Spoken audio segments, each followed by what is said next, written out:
Good morning, PT on Ice Daily Show. Happy Tuesday morning, live here on Facebook, live down here on Instagram. Hope everybody's having a good Tuesday morning. So far, kind of dark and stormy here in Michigan. Can't seem to turn on enough lights to make it bright, but here we are.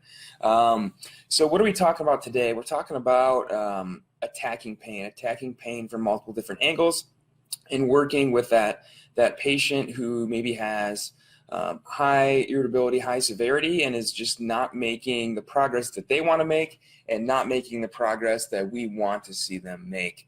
And I apologize for my voice. I'm screaming my head off all weekend at the CrossFit Games.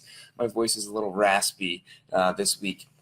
Before we get started, remember, go to ptnice.com and click Hump Day Hustling. Get signed up for Hump Day Hustling so you're on our list for that email that goes out every Wednesday morning with our top 5 research articles and social media posts. So let's dive into it. Let's talk about that patient that we dread when we know they're coming in, especially after we've done their initial evaluation. We've evaluated them. They have that high irritability, high severity, whether or not their pain is acute or chronic, but they're just not making that progress we want to see them make. It can be frustrating for us. It can be frustrating for them. So what ways can we attack that person's pain and help them get a benefit from physical therapy? I think the very first thing we need to do is measure things besides pain, and that should happen during the initial evaluation. Here at ICE, we talk about using asterisk signs, both subjective and objective, when we perform the initial evaluation. And that should be done during that evaluation. Certainly pain can be one of those asterisk signs, but we need to be measuring other stuff as well. If we're only measuring pain on a 1 to 10 scale, then it gets very, very hard to see change. If that person comes in and says, well, it's still like a 5 out of 10, maybe it's a 4 out of 10. It can be very hard to see progress. It can start to get frustrating for the patient and for us to show them that change. So during that initial evaluation, make sure you're measuring as many things as you can, right?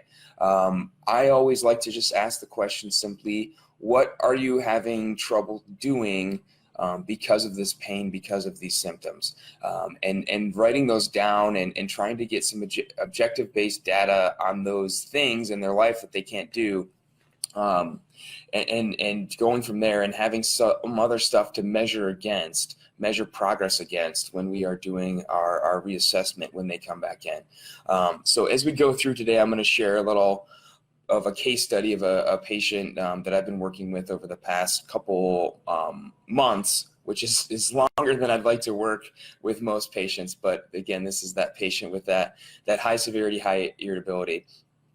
So one of the things we were measuring with him was obviously pain, but one of the things that stuck out to me was how long it took him to get going in the morning because of his pain. It took him about an hour to kind of get warmed up and get his pain calmed down. He had this little protocol of getting up and setting a hot pack out in his recliner and laying on the hot pack and taking some ibuprofen and putting his feet up.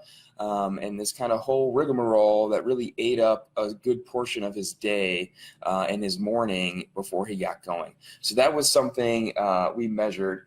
How long does it take you to get up and get going? Can you get up, eat some breakfast, jump in the car, and head out the door for the day? Or are we still doing this 90-minute warm-up sesh to get going? Something else we measured was not related to pain, but really related to function and kind of muscular strength inhibition due to the pain, was stair stepping. So this guy told me that it was painful in his low back to step up a stair. So when he pulled into his garage, he walked out the side door of the garage, around the garage, through the backyard, and came through the patio door to get in the house. And so obviously, again, that's something functional that we can improve on with exercise and physical therapy. So measuring your stair step ability, your stair step endurance. Can you actually go up those garage steps? Can you go up taller steps getting in the house, regardless of your pain? So working on those things that they tell you they're having trouble with, and then being really, really diligent. We talk about this a lot over on the fitness athlete side, being really diligent in measuring those results. writing down reps and sets and weights of things related to the function that you're trying to improving, because that stuff is really important. That is the stuff that you're going to show that person when they come in frustrated and they say maybe they're going to try something besides physical therapy, or they're going to go back and maybe see a surgeon, and they are starting to get frustrated with what seems like a lack of progress. That's the data you have in your toolbox to show them, like, hey, look, I can write this down on a chart, and we can look at your strength improve over time. And that's exactly what I did with this gentleman. Is like, we started on a really low box, stepping to like a 4-inch box. It was a little bit painful but tolerable, and by the end of therapy he was stepping to a 16-inch box. And for some of us that seems like no big deal, but for him that was a huge deal, because now he can go up those stairs when he comes into the house and go right through the garage into the house.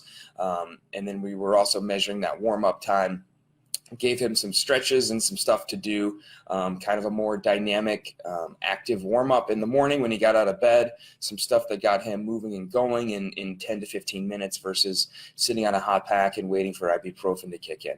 So measuring things besides pain, because with this gentleman and with some of these folks, their pain won't really change over time, not as fast as most, but showing those changes in function and measuring things besides pain can really show these folks and get them bought in. And that's where we can really start to make some change when they start to get bought in. And that brings me to my second point. My second point is to be really confident in what you're doing, right? Over on the fitness athlete side, we talk about loading labrums and rotator cuffs and low backs non-surgically, and people always ask us, hey, when people ask you, how do you know this will work, what do you say to that patient? And I say the same thing that all of you can say to your patient is, I do this for a living, right? I watch this happen all day long. Not to treat somebody like a number or like a cog in the machine, but like, you're not my first patient, you won't be my last patient, right? I do this all day long. This is what I do for a living. I watch exercise make people better. So start to be really more confident in your approach. And if you're using the data that we talked about in that first point, you'll have the data to kind of support even that own person. Like, look, you are getting stronger, you are building up aerobic capacity, you are doing things better around your home per your own report versus when you came in, even though that low back pain might still be a 5 out of 10 and it hasn't changed in 3 weeks. So be confident in your approach. Know that kind of musculoskeletal care is our jam. It's our wheelhouse. And be honest, like it doesn't work as fast as anybody wants it to work, right? For us, as we do our own exercise for patients going through their own course of care, every single human being that's ever existed wants to flip a switch and not have pain and have all of their function and strength back. And it just doesn't work that way. And I think it's okay to be honest with patients about that. Like, it's not going to be a quick fix. I'm sorry. This is not what we do here. This is not how the human body works. And I'm at the point now in my career where I tell people quick fixes don't exist. Anybody who promises you a quick fix is lying, right? Anybody who tells you that they can wave a laser across your knee and get rid of your knee pain is not telling the truth, right? So being confident that this works and that it just takes a little bit of time, and then showing them those changes as they go along, which will help your confidence and their confidence in what's happening with physical therapy. That third point, kind of what we just talked about, is try and limit those outside influencers. People get kind of desperate when they've been in pain a long time and they start to seek care from whoever will provide it, whoever has some new thing to try. And just talk with that patient that it's really difficult to measure your change with what you're doing when you're getting care from a bunch of different providers. If you're seeing multiple allied healthcare providers, it becomes super difficult to know what we are doing here. Is that making you better, making you worse? Is it what they're doing? Lot of confounding factors there. And here I don't take a hard line though. I don't say, hey, you need to stop seeing your chiropractor. You need to stop seeing the acupuncturist. What I say is, like, you just need to understand that it's going to make tracking your progress more difficult. But it's not impossible. and really what it does is it makes our job a little bit harder, but I think that's okay to follow up with that person when they come in and ask them, hey, how did your visit to the chiropractor go? What do you think changed? What do you think got better or got worse? What do you think of it? And not surprising, most folks will kind of tell you, the asterisk signs of what got better or what got worse with a different healthcare provider. And I'm finding most people will realize that on their own, going to see a whole bunch of different people, that no quick fix exists out there, and they kind of slowly filter out of seeing those other providers over time. So discuss the difficulty of seeing those other providers, and that it makes tracking change harder, but it's not impossible. But don't make that call for them. Don't tell them they have to stop seeing the massage therapist they've been seeing every Friday for 30 years, right? Just understand that it makes it a little bit more difficult. And so if we're measuring change in a lot of different ways, we're showing that data, we're showing that change to patients, we're confident, and we discuss that this does work. We can heal the body non-surgically with physical therapy and with exercise. And if we're limiting those outside influencers, then hopefully we've got a little bit of buy-in with that patient. And that's where we start to attack probably what's limiting the most in their life is lifestyle stuff, right? And so here's where I start to get a little bit hardline, probably more so than seeing allied healthcare providers, is that we start to discuss diet, sleep, and alcohol abuse, right? Because those are factors that Jeff often talks, people are a little bit right below the threshold of symptomatic, and they have a couple beers, they have a greasy burger, they only get 2 or 3 hours of sleep, and that's what kicks them over that threshold. And so we need to discuss those things, and we need to be a little bit hardline about it. Not to change everything about their diet, but I'm very hardline about, hey, I want you to eat 2 salads a day. I don't care what else you change in your diet, but at lunch and dinner, I want you to have a nice big green leafy salad. We know the effects that it has on whole body systemic inflammation. I'm going to hammer sleep hygiene, all the stuff we've talked on here about a million times, but really hammering home sleep. And then I'm going to talk about alcohol abuse. And if you are coming home and having 1 beer, that might be okay. But if you're a person that's having 3, 4, 5, 6, then that's going to have a significant impact on your pain.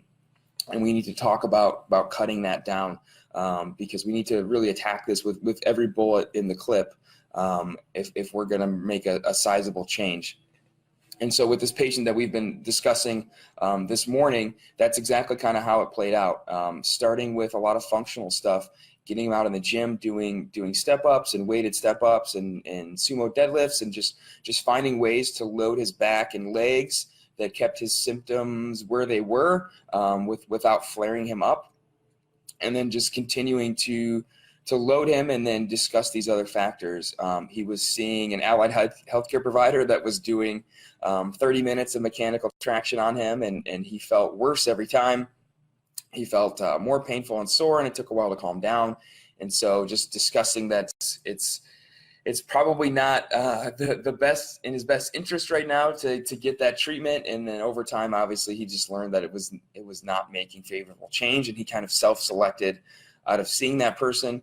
And then we really hammered with this gentleman diet, sleep, and alcohol, a person that was having 3 or 4 beers a night getting home, a person that is retired and is eating nice, rich food and enjoying his retirement, enjoying his golden years, enjoying a lot of steak and cheeseburgers and fried food, and kind of traveling the country and visiting relatives and eating a lot of good food. And just letting him know, like, that stuff does matter. Like, it does matter. Overwhelmingly, the research supports it. Anybody who's eaten really clean and eaten bad supports it. That stuff does have an impact on your pain. And can we work on that a little bit? And here I wasn't saying, don't go visit your relatives and eat nice food. I'm saying when you go to visit your relatives and have nice food, I'm serious, eat a nice big green leafy salad. for lunch and dinner. Get some plants in there. Make sure you're not staying up too late because you're retired and you don't have a schedule anymore. We're still aiming for 7 or 8 hours of sleep, even into our golden years, especially if we're exercising every day, and then really cutting back on that alcohol abuse, right? If you're drinking 3, 4, 5, 6 drinks a night, you are probably abusing alcohol the same way that I abuse caffeine by drinking a couple energy drinks a day. So ramping down that alcohol, can we stick to maybe 2 beers tops a night? And so attacking all facets of pain with all those different strategies was slow, but was super happy to have this gentleman come in come in yesterday and just let me know that he's been a week pain-free for the first time in almost a year. Took a little break while I was off at the CrossFit Games, but he came in yesterday morning to his appointment and just let me know that he didn't think he needed to keep his appointment because he was doing so well. No pain for a week, and he was actually feeling confident enough in his pain and symptoms. One of the things that was limiting him was driving, that he was going to drive to Minnesota this week and see some relatives he hasn't seen for a couple decades. So that's kind of how that case study went down, kind of how that approach went. Fitness forward, psychologically informed, a little bit of manual therapy, and then population health driven, right? Talking about diet, sleep, alcohol use, talking about the ways that we're going to measure change besides just that pain 1 to 10. And then showing that data over time, writing that stuff down in your notes, writing the reps and sets and down and what exercises you did so that when they come in that next visit, you can replicate it and show them that they are actually getting better, even if their pain has really not changed that much. So I hope that helps. I like to work through those case studies in my mind and approach it that way. That's kind of a little insight into a little bit of how I practice and how a lot of us here at ICE practice. So I hope that's helpful. So measure things besides pain. Be really confident in your approach that exercise does work. It just does not work as fast as anybody wants it to work. Try and limit those outside influencers, and then attack that pain with every bullet that you possibly can. Talk about lifestyle a lot. Talk about diet, sleep, and alcohol use. I hope you guys have a great Tuesday. If you want to learn more about treating pain, don't learn it from me. I learned it from everybody here at ICE. Your next chance to catch Justin Dunaway in persistent pain management is actually next Monday. The next cohort of that class kicks off then. If you want to learn more about loading people, you can learn that from me. Join me and Mitch also next Monday for Clinical Management Fitness Athlete Essential Foundations. That class kicks off 8 weeks online next Monday. And then we have some more lumbar and cervical and fitness athlete live and modern managing older adult classes starting soon. So check out ptnice.com and click on courses to see when we will be in your neighborhood or when you can catch us online. Other than that, I think I see the sun coming out, so I'm going to head on down to the clinic. So I hope you all have a great Tuesday. Bye, everybody.